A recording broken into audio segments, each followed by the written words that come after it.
Alright, what's up YouTube? GMAC going over episode 3 and 4 of the 2022 mentorship. Like always, it's better to go and watch him and go over everything, but this is just a summary. All questions on the go to the Skool classroom. Ask your questions on the appropriate thread, and hopefully we can get some gold brewing in there. But this is internal range liquidity and market structure shifts. He starts off by saying the difference between a market structure break. A break is more significant, meaning a break is more higher time frame, like a 4-hour or a daily or a weekly. Whereas he says a market structure shift, and that's what he's going to use a lot, is a shift in market structure is more intraday. So an example of that would be, say we were super bullish, but we had a swing low taken out after taking out liquidity, and we was going to go on it maybe Monday and Tuesday. You got to go down before you go up. So that's basically what he's saying there, is a shift is just an intraday move. He asks you to look at this chart here and forget about anything anybody has ever taught you, and just let him install fresh software basically in your mind, that this is the brass tacks of it all, and just to remove all pre-existing ideas. He's a funny guy.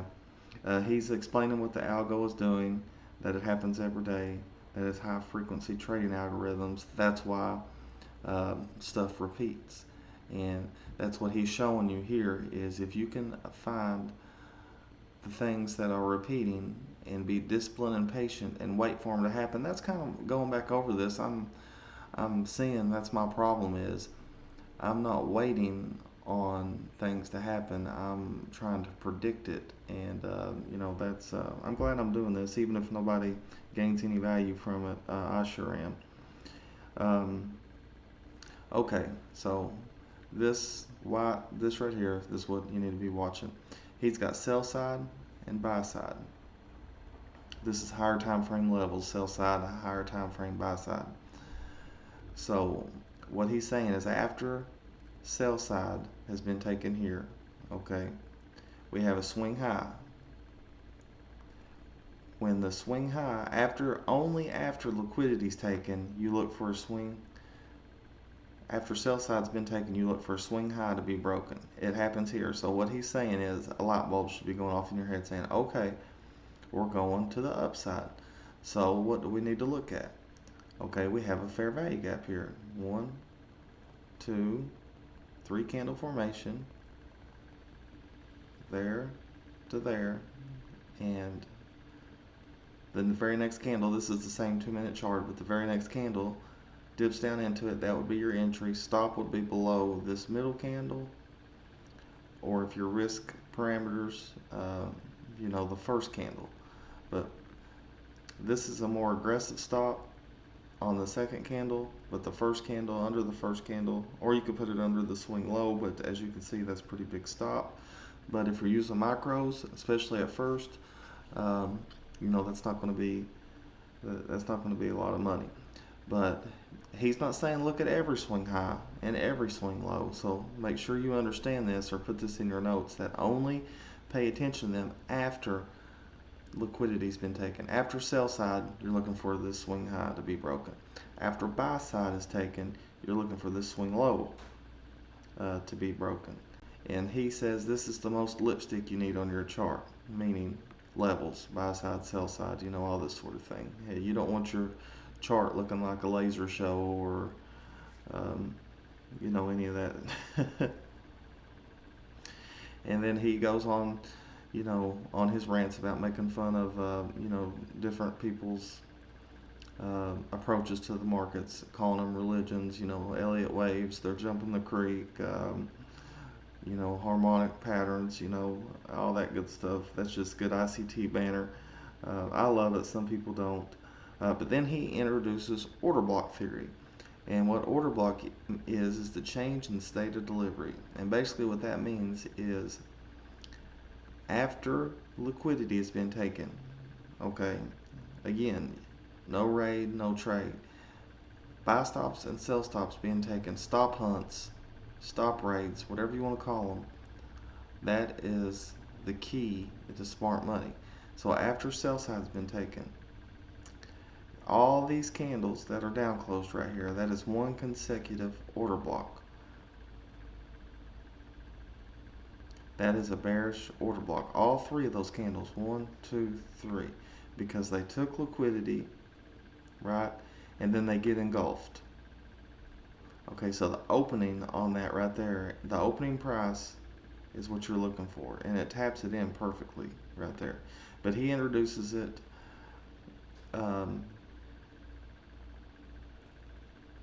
here to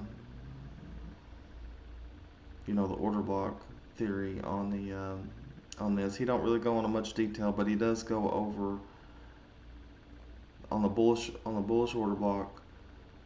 Is we got these 3 consecutive down close candles that takes liquidity, and then when they get engulfed, that is the change in the state of delivery. So any return back to this opening price here, boom. So that's an example of a bullish. The bearish order block would be probably up here.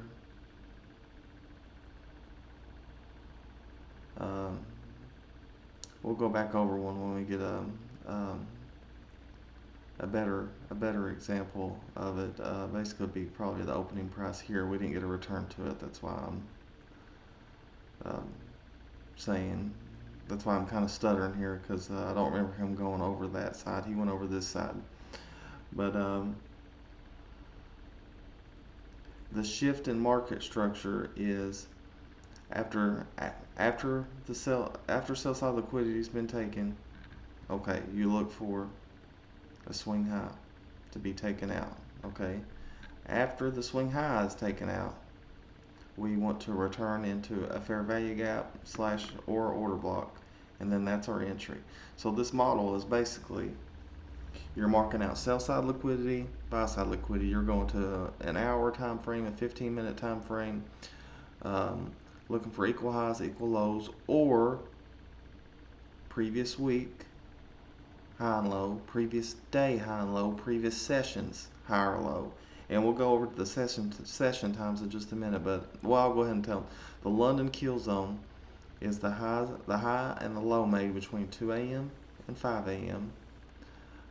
He says Asia is 7 p.m. to 9 p.m.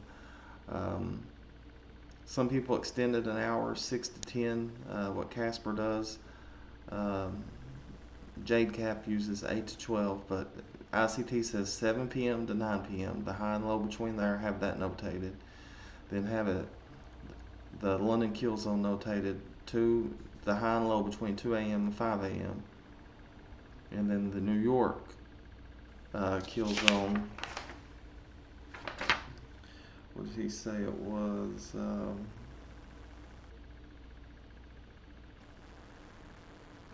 7 to 10 a.m. all New York local time.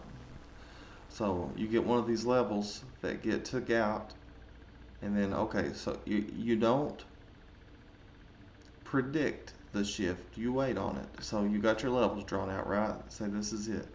It breaks it. Okay. Well, wait. You have to wait for the swing high to be took out. Okay. The light bulb goes off. Swing high has been taken out. The fingerprints of our setup is the fair value gap. So is there a fair value gap? Yes. 1, 2, 3. Okay. We wait for price to go there.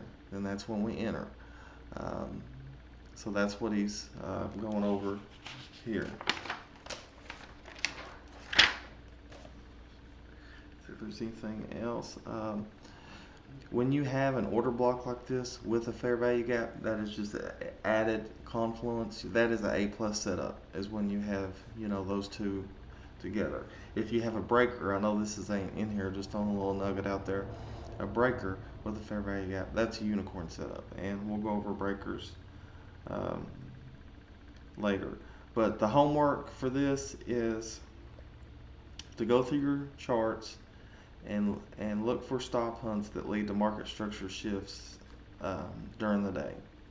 Log your examples with your own annotations for your study journal. So meaning go back, or go back last week, and if you're demo trading this week, go back a week or two and look after a stop hunt, look for this to happen. After one of these levels, mark out the levels. After the levels get hit, drop down into a 1, 2, 3, 5, or 5 minute time frame, whichever one looks more clear. Sometimes he's in a 2 minute, sometimes it's a 1 minute, sometimes it's a 3 or a 5, but mostly it's a 1 or a 2 is what he's in, or lower, but we're not going to go there. But mark out your levels. Sorry, I live in the hood.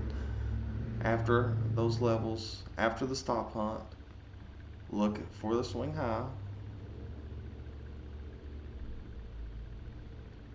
After the level has been hit, then drop down to a lower time frame. Find the swing high or the swing low, whichever way you're going, and annotate your chart like this. That way you get used to seeing it, used to doing it, because it does repeat often. And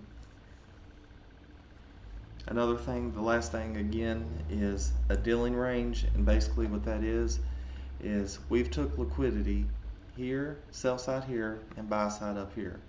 So your dealing range is from this wick. This is important, that's why I keep going over it. And I put it at the end for a reason, so the people that watch this to the end see this. So after you take liquidity on the sell side and the buy side, that is your dealing range. So you put a fib from here all the way up to here, and you get your midpoint. Anything below it is a discount. Anything above it is a premium. When you're in a premium, like after we take out this swing low and we're entering here on this fair value gap, that's going to help you target. You're going to target equilibrium or lower discount. So you look in the discount, like last video. This was in a discount. These equal lows. Right below it's an imbalance. Where does the market run to? It runs to old highs or lows or imbalances. Boom, easy target. You don't have to aim all the way to the bottom. You can right here, and same way here. We take out this swing high, okay. Our dealing range would have been from here to here if we, because this hadn't printed yet, if we were right here. We would have entered in here, and we would have been targeting, we would have took some off at this high and then took the rest off at this high.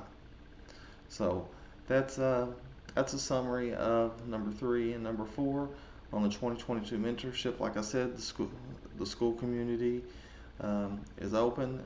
There's a tab created if you have questions or if you want to talk about it.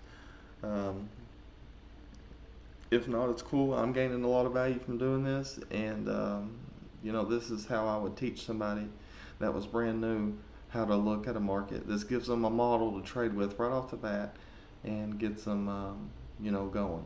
Guys, if you don't have the passion and the willingness to put in the work and do this, you might as well just quit, not do it. I hate to sound mean, and I'm just trying to save you some time, because you have to be pretty much ate up with this to succeed in it, because there's going to be a lot of highs and a lot of lows, and you're going to have to be willing to put in the work. And I'm speaking to myself too, because I've been very lazy with it, and I'm glad I'm doing this. So God bless you, and I appreciate you, and have a good day, and good luck.